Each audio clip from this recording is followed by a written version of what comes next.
कामचोर देवरानी। एक बार की बात है, सुषमा अपने पूरे परिवार के साथ खुशी खुशी मोहन नगर में रहती थी। उसकी 2 बहुएं थी, पल्लवी और शिवानी।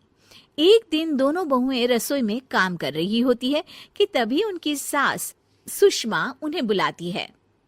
अरे बहू, जरा इधर तो आना। शिवानी, जरा जाकर देखना सासू माँ क्या कह रही हैं। दीदी आप ही देख लो ना जाकर, आपको भी तो सुनाई दे रहा है। अरे मैं आटा गूंद रही हूँ ना, तुम चली जाओ। हाँ तो मैं भी तो सब्जी काट रही हूँ ना दीदी। अरे बहू जल्दी आओ। ओफो, ये तो जाएगी नहीं। मैं ही जाकर देखती हूँ कि क्या करना है। पल्लवी सुषमा के कमरे में जाती है। जी मम्मी जी, क्या हुआ? शाम को घर पर कुछ मेहमान आने वाले हैं, तो तुम अच्छा सा खाना बना लेना बहू। ठीक है मम्मी जी, आप बता दीजिए क्या क्या बनाना है और कितने लोग आ रहे हैं। सुनील की मौसी जी और उनका पूरा परिवार आ रहा है। कुल मिलाकर 3 लोग और हमें मिलाकर हुए 9 लोग। तो अभी से ही तैयारी करना शुरू कर दो। और हाँ, घर की सफाई भी कर देना, हाँ, अच्छे से। जी मम्मी जी, सब काम हो जाएगा, आप चिंता मत कीजिए। पल्लवी शिवानी को घर में मेहमान आने वाले हैं इसके बारे में बताती है। क्या 9 लोगों का खाना बनाना होगा, घर की सफाई करनी है? बाप रे, सासू माँ ने तो हमें घर की नौकरानी ही समझ कर रखा है। ऐसा नहीं बोलते शिवानी, हम इस घर की बहू हैं और घर के काम करना हमारा फर्ज है। दीदी तो है ही सासू माँ की चमची, जब देखो सासू माँ सासू माँ। मैं तो इतना सारा काम नहीं करने वाली। शिवानी कपड़े लेकर गमला साफ कर रही होती है और चक्कर आने का नाटक करने लगती है। मेरा सर चकरा रहा है। तभी वहां पल्लवी और सासू माँ जाते हैं। अरे बहू, क्या हो गया तुम्हें? मम्मी जी, बहुत तेज सर में दर्द हो रहा है। तुम एक काम करो शिवानी, आराम कर लो। नहीं नहीं दीदी, घर में मेहमान आने वाले हैं, मुझे आपकी मदद करनी चाहिए। अरे कोई बात नहीं शिवानी, तुम आराम कर लो, मैं सब काम कर लूंगी। ठीक है दीदी, अगर आप इतना कह रही हैं तो आराम कर लेती हूँ। शिवानी आराम से अपने कमरे में मैगजीन पढ़ रही होती है। इसे कहते हैं आराम की जिंदगी। इतना सारा काम। चलो सारा काम खत्म हो गया, शिवानी को देख आती हूँ। शिवानी अपने कमरे में ईयरफोन में गाने सुनते सुनते सो जाती है और उसके साइड में मैगजीन भी रखी होती है। पल्लवी वहां आ जाती है और वो सब देखती है।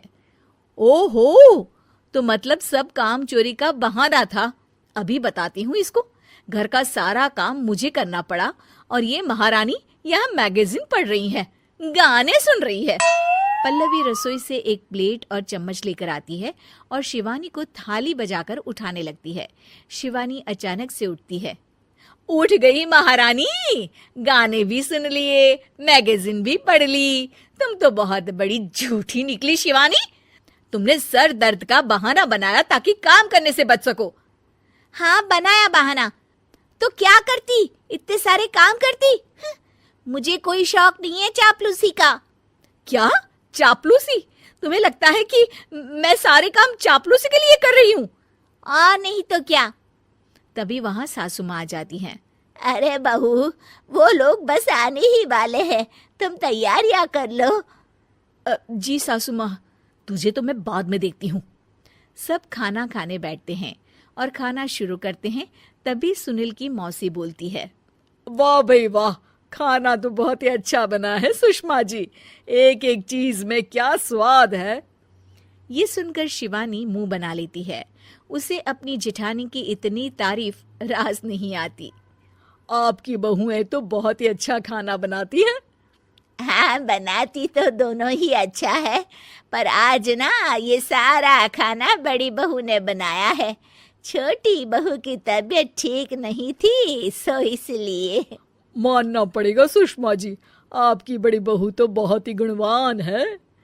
पल्लवी की तारीफ सुनकर शिवानी को जलन होती है। पल्लवी ये सुनकर खुश हो जाती है और शिवानी की तरफ देखकर उसे चिढ़ाती है।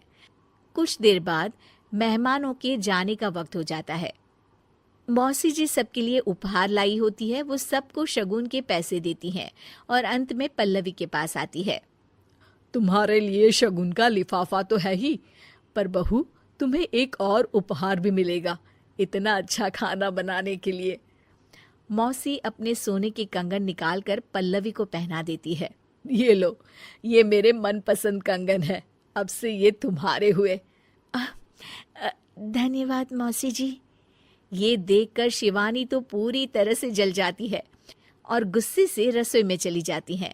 तभी वहां पल्लवी आ जाती है और उसे अपने कंगन दिखाने लगती है। देवरानी जी, अब आपका सर दर्द ठीक तो है ना? मुझे लगता है कि अब सर दर्द शुरू हो गया होगा आपका।